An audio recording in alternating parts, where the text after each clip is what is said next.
নরসিংদী জেলার মনোহরদী থানার চন্দনবাড়ি ৮ নং ওয়ার্ডে বিশাল এক আগুন লেগেছে। একটি খেরপালার মধ্যে এখানে আগুন লাগানো হয়েছে। প্রথমে গ্রামবাসীরা বুঝেছে যে আগুন তারাই নেভাতে পারবে। পরে আগুন আরো ভয়াবহ হতে শুরু করে। তারপরে ফায়ার সার্ভিসকে ফোন করা হয়। তারপরে ফায়ার সার্ভিসের লোকেরা অতি তাড়াতাড়ি এখানে আগুন নেভাতে চলে আসে। এখানে আগুন লেগে এসেছে একজন শিশু বাচ্চা, তার বয়স মিনিমাম ৫ থেকে ৬ বছর। আমরা সকলেই চাই তার বিচার হোক। আপনাদের মতামত কমেন্ট বক্সে বলে যান।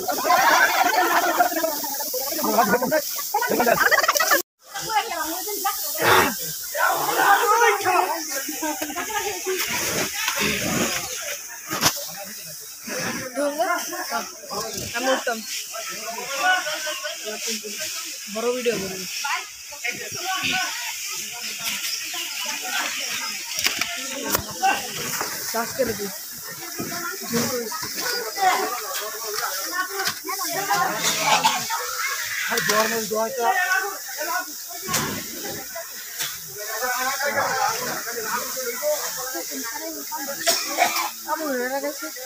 কি আসলে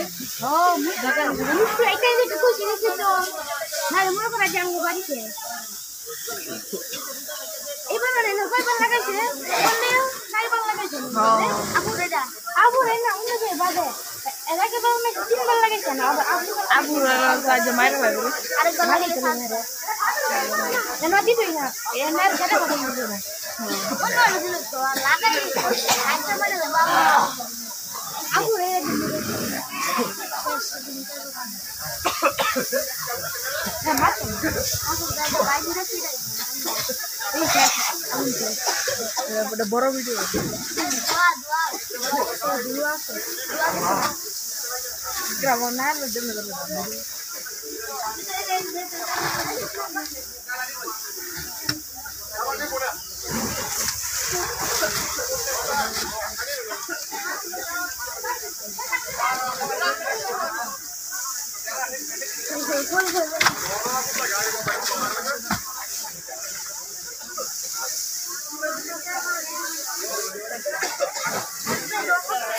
হ্যাঁ।